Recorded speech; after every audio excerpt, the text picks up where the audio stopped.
तस्वीरें उनकी ले जो पाकिस्तान से गद्दारी कर रहे हैं, जो पाकिस्तान की मईशत को डुबोना चाहते हैं, जो IMF को चिट्ठियां लिख रहे हैं, जिन्होंने इस मुल्क की मईशत का पहले बेड़ा गर्क किया, वो आगे नहीं चलने दे रहे। खुदा के लिए पहले पढ़ लिया करे, बात करने से पहले पढ़ा करे। पढ़ने के लिए आपके सामने रखा है। तीसरी बात जनाब स्पीकर, आपने फरमाया ये आज बिलों में कन्वर्ट हो गए हैं और ये जा रहे हैं स्टैंडिंग कमेटीज़ को।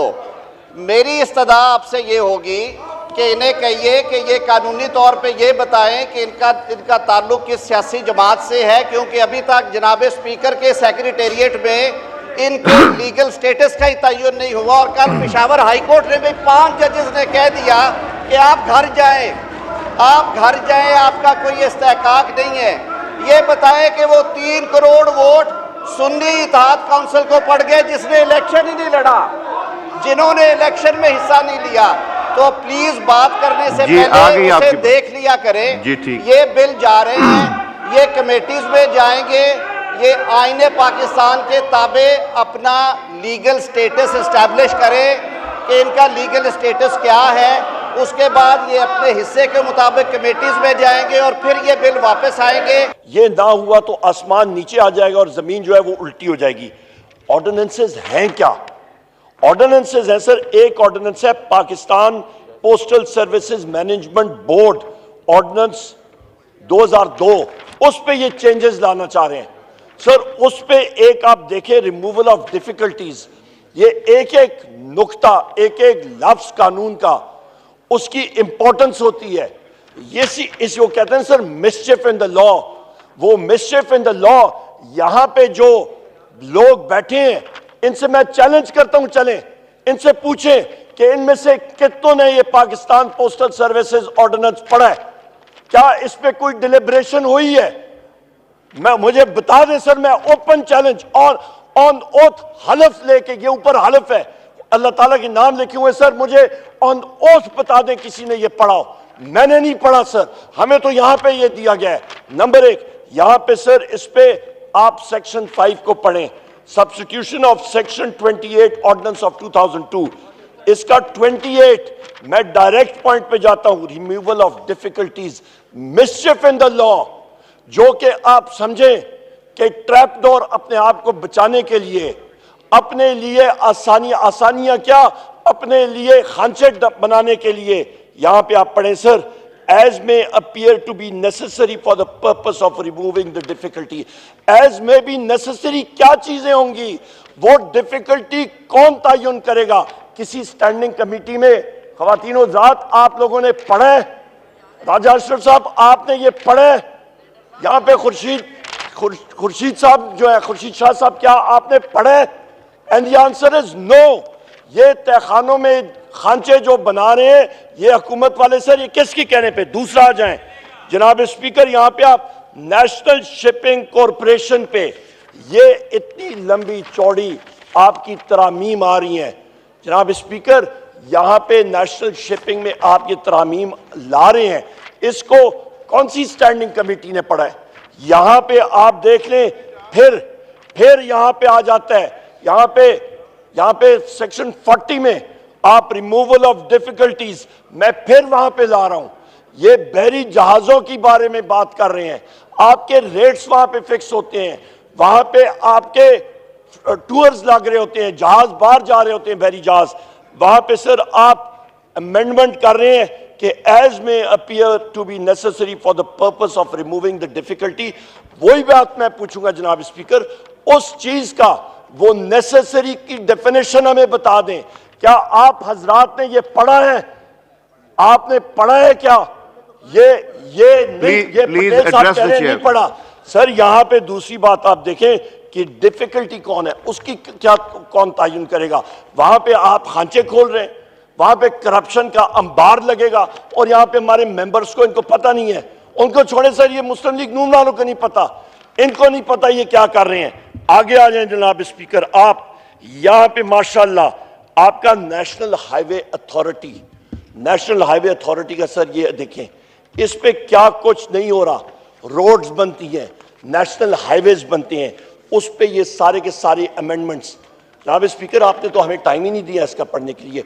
ये कानून हमारे पास माहिरीन कानून बैठे हैं, इनको टाइम नहीं मिला इसका एक्ट, इसके ऑर्डिनेंसेस, उसका स्टडी करना, उसका फाइनेंशियल इंपैक्ट क्या करना।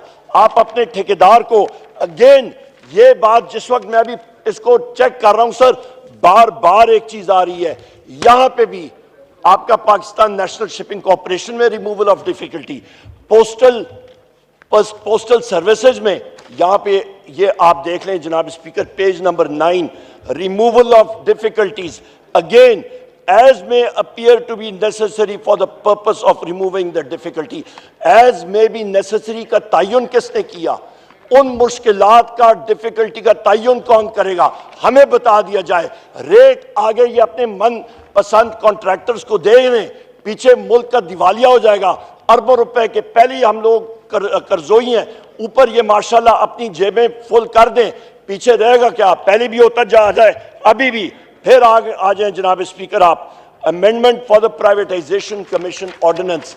सर हमें क्या मालूम, प्राइवेटाइजेशन कमीशन में मुल्क के असासे state owned enterprises privatisation commission के जरिए बेचे जाते हैं। एक एक लफ्ज अरबों खरबों की वैल्यू है वहां पे जनाब स्पीकर। यहां पे ये बात आ रहा है, अपीलेट ट्राइब्यूनल के बारे में आ रहे हैं, स्टेट यहां पे आप आ रहे हैं जनाब, statement of objectives and reasons, इस पे हमें क्या मालूम, हमें अप्रेस करने का टाइम नहीं मिला।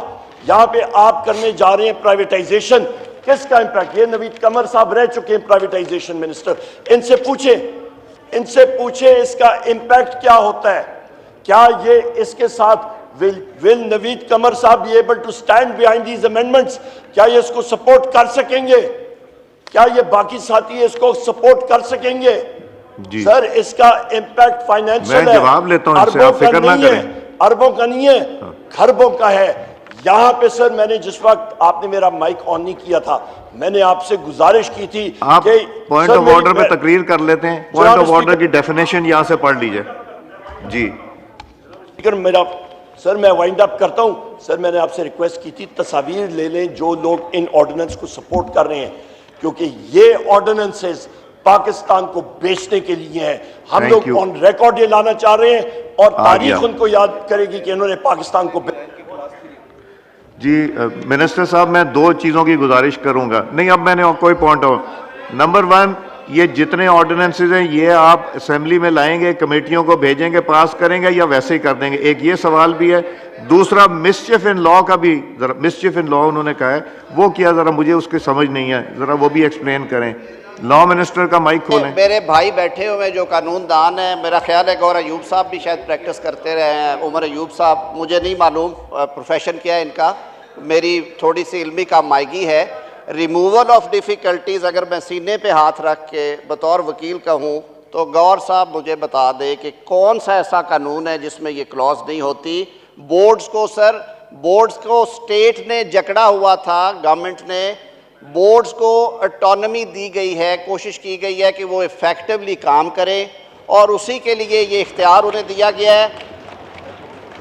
मेरे फाजिल दोस्त ने कहा कि उनकी तस्वीरें ले, मैं जनाब स्पीकर आपसे गुजारिश करूंगा कि तस्वीरें उनकी ले जो पाकिस्तान से गद्दारी कर रहे हैं, जो पाकिस्तान की मईशत को डुबोना चाहते हैं, जो IMF को चिट्ठियां लिख रहे हैं, जिन्होंने इस मुल्क की मईशत का पहले बेड़ा गर्क किया, अब वो आगे नहीं चलने दे रहे। खुदा के लिए पहले पढ़ लिया करे, बात करने से पहले पढ़ा करे, पढ़ने के लिए आपके सामने रखा है। तीसरी बात जनाब स्पीकर आपने फरमाया ये आज बिलों में कन्वर्ट हो गए हैं और ये जा रहे हैं स्टैंडिंग कमेटीज़ को। मेरी इस्तदा आपसे ये होगी कि इन्हें कहिए कि ये कानूनी तौर पे ये बताएं कि इनका ताल्लुक किस सियासी जमात से है, क्योंकि अभी तक जनाब स्पीकर के सेक्रेटेरिएट में इनके लीगल स्टेटस का ही तयन नहीं हुआ। और कल पेशावर हाई कोर्ट ने भी 5 जजेस ने कह दिया कि आप घर जाएं, आपका कोई इस्तेहकाक नहीं है। ये बताएं कि वो 3 करोड़ वोट सुन्नी इत्तेहाद काउंसिल को पड़ गए जिसने इलेक्शन ही नहीं लड़ा, जिन्होंने इलेक्शन में हिस्सा नहीं लिया।